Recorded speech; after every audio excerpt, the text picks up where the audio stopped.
Good morning. Rabbi Dean here, Monday morning in Arizona. I'm so glad to be able to speak with you this way, at least, since we can't be together in person. All last week, I focused on the morning prayer Modeh Ani, inculcating, expressing our gratitude. This week, I'm focusing on the suite of blessings called Nisim B'chol Yom. Nes, like from the dreidel, Nes Gadol Haya Sham, a great miracle happened there. A Nes is a miracle, Nesim are miracles. B'chol Yom, from each day. These are the daily miracles, and they are a sequence that guides us through the process of waking up. The first of them is translated like this. Praise to you, Adonai our God, sovereign of the universe, who has given the mind the ability to distinguish day from night.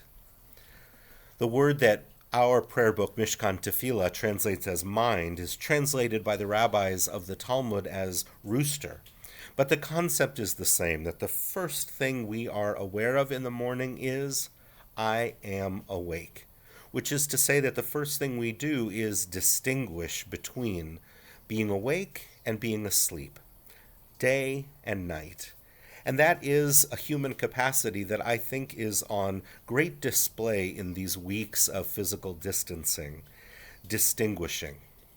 Distinguishing private from public, distinguishing me from others, my family from others, distinguishing indoors from outdoors, distinguishing clean from unclean, healthy from unhealthy. And all of these boundaries are really helpful to us. They help us process what's going on around us. They help us stay safe and feel safe.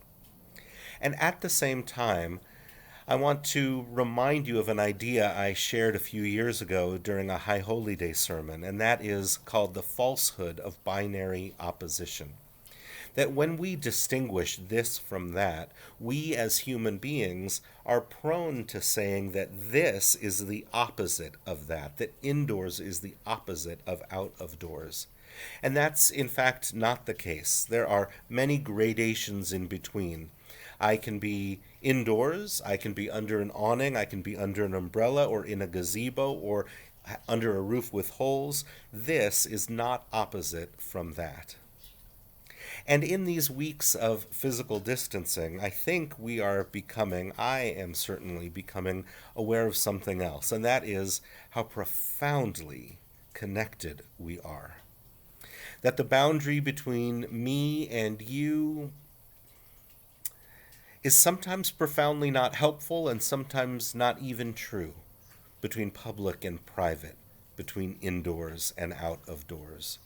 We are becoming aware that what happens to one person happens to those around us, that my emotional state clearly impacts the people I interact with through my behavior, through their absorbing of my feelings. Of course, what happens to me physically, if I am sick, I can transmit it to others. So too, we are aware that some distinctions that we had really thought about government sector and private sector, about one company and another company, about one country and another country. We are learning that these boundaries are not nearly as clear cut as we might have thought, that they are certainly porous. So perhaps the distinguishing we really need to make is between when setting up different classifications is helpful to us and when it is not helpful to us. When we need to acknowledge that those boundaries are porous or transparent or even non-existent. When we can use our mind to discern in that way, we can both protect ourselves and connect with everyone else. And that is, I think, incredibly powerful and a really meaningful lesson from this time.